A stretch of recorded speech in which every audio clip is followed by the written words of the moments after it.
네, 정기국회 마지막 날인 오늘 여야는 예산안을 둘러싸고 담판에 나섰습니다. 하지만 좀처럼 타협점을 찾지 못하면서 회기내 처리가 사실상 어려운 상황인데요. 예, 국회에 나가 있는 취재기자 연결하겠습니다. 김수강 기자.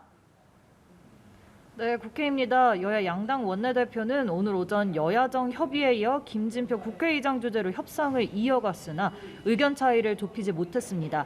예산안 감액 규모를 비롯해 법인세, 금융투자소득세 개정을 놓고 대치 중으로 김 의장 주재 회동에선 고성이 흘러나오기도 했습니다. 국민의힘 주호영 원내대표는 회동 후 법인세와 관련해 민주당이 요지부동이라며 민주당은 의장 중재안도 거부했다고 밝혔습니다. 김 의장이 법인세를 내리는 정부안을 통과시키되 2년간 시행을 유예하는 중재안을 내놨지만 민주당이 이를 받아들이지 않았던 겁니다. 민주당 박홍근 원내대표는 국민의힘이 극소수 초부자, 슈퍼부자들을 위한 감세를 칼같이 고수한다고 목소리를 높였습니다. 여야는 예산안 감액 규모를 놓고도 팽팽히 맞서고 있는데요. 민주당은 정부안에서 최소 5조 원을 삭감해야 한다고 주장하는 반면 국민의힘과 정부는 3조 원 감액이 최대치라는 입장입니다.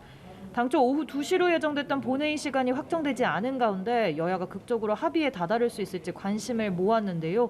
민주당은 정부 여당이 입장을 바꾸지 않으면 단독 수정안 제출도 불사하겠다는 입장으로 앞서 오후 3시쯤 의장실을 찾아 다시 한번 본회의 개최를 요구했습니다. 이어 의원총회를 마친 박 원내대표는 현실적으로 오늘 내에 처리는 어렵다고 내다봤는데요. 국민의힘 주호영 원내대표도 잠시 후 오후 5시부터 기자간담회를 개최할 예정입니다. 네, 이상민 행안부 장관의 해임 건의안을 둘러싼 대치도 계속되고 있습니다. 관련 소식 함께 전해주시죠. 네, 민주당 박홍근 원내대표는 김진표 국회의장을 향해 약속대로 오늘 반드시 본회의를 열고 이상민 행정안전부 장관 해임 건의안을 처리해야 한다고 강조했습니다. 반면 국민의힘은 이는 결국 이재명 사법 리스크를 막기 위한 민주당의 꼼수라며 비판하고 있는데요. 여야가 앞서 합의한 이태원 참사 국정조사를 진행하는 게 먼저라는 입장입니다. 다만 국민의힘이 반대하고 있더라도 다수 의석을 차지하고 있는 민주당이 본회의가 열릴 경우 단독으로 해임 건의안을 처리할 수 있습니다.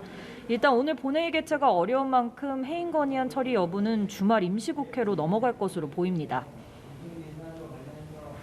예, 또 화물연대 파업 종료에 대한 정치권의 반응도 알아보겠습니다. 여야 각각 논평을 냈다고요? 네, 정치권 반응은 엇갈렸습니다. 국민의힘은 이번 사태를 계기로 대한민국에서 더 이상 떼법은 통하지 않는다는 것이 증명됐다고 주장했고요.